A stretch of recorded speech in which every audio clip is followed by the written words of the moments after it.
যেহেতু আমি বিধায়ক এবং আগরতলা পৌর নিগম মেয়র হিসেবে দায়িত্বে আছি, স্পেসিফিক যেটা নন্দননগরের বিষয়টা বলেছেন, এটার সঙ্গে তিনি যেটা বলেছেন এটা এতটা সত্য নয়। এভিকশনের বিষয়টা আরো ধারাবাহিক, কারণ মুখ্যমন্ত্রী যা বলেছেন সত্যি বলেছেন, এটা ধারাবাহিক প্রসেস।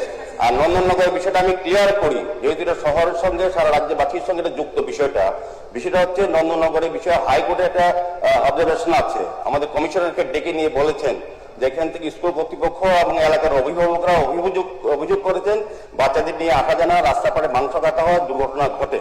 সে কারণে হাইকোর্টের অর্ডার অনুযায়ী আমাদের ব্যবস্থাপনা গ্রহণ করা হয়েছে।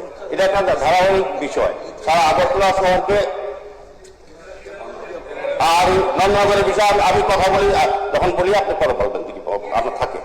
আগে বলি, যেহেতু আমি মেয়র হিসেবে, আমি বিধায়ক হিসেবে মেয়র, আমাকে শহরবাসী সহ রাজ্যবাসীকে বিষয়টা ক্লিয়ার করে এটা একটা স্পর্শকাতর বিষয়। প্রায় সময় আগরতলা শহরে যেটা সফলতম বলার চেষ্টা করেছেন, আগরতলা শহরে শুধু এই জায়গাটা নন্দননগরের বাজারের জায়গা স্কুলের সামনে নয়, অভয়নগর বাজারের রাস্তা, বীজের রাস্তা, সমস্ত শহর জনজাতি এবং বাঙালির একটা অংশ সুযোগ নিয়ে রাস্তা দখল করে বেআইনিভাবে ব্যবসা করে দিন না না বলছে কি আমি আছি সময় দিন।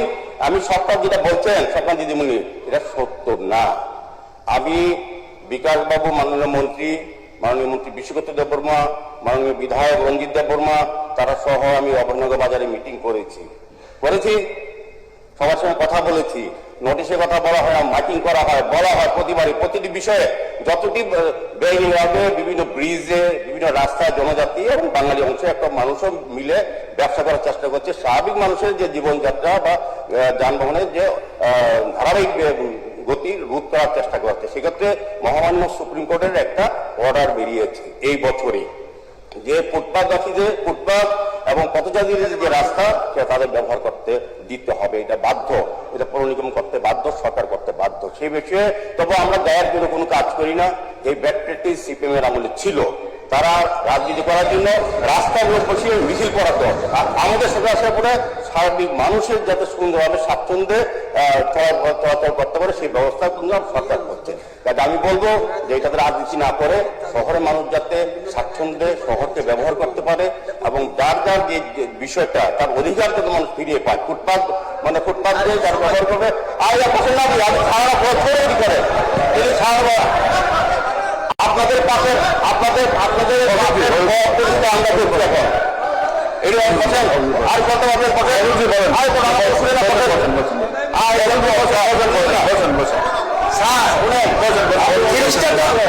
জায়ান ডিসকাশন না, মাননীয় উত্তর দেয় সবটা কোর্টের বিষয় যেহেতু আছে বলবেন না, যিনি মাননীয় মুখ্যমন্ত্রী বলে ফেললো, তারপরে রিলিফ তো উনি দেবে, কেউ দেবে না, ডিপার্টমেন্ট মিনিস্টার বলবে।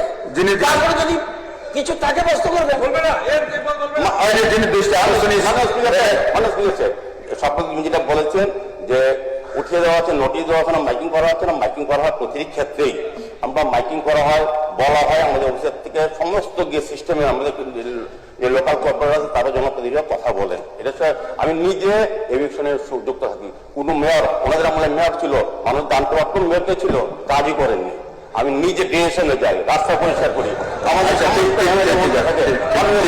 নিজে যান, কাজে বড় বড় কথা বললে হবে না, আমরা কাজ করতে চাই। ঠিক আছে তাই আমি বলবো স্পিকার স্যার আমি বলবো মাননীয় মুখ্যমন্ত্রী বলবেন না, আমি আশ্বস্ত করছি কোনো লোককে জোর করে ওঠানো হয় না, আমরা কোনো ব্যবস্থা করছি।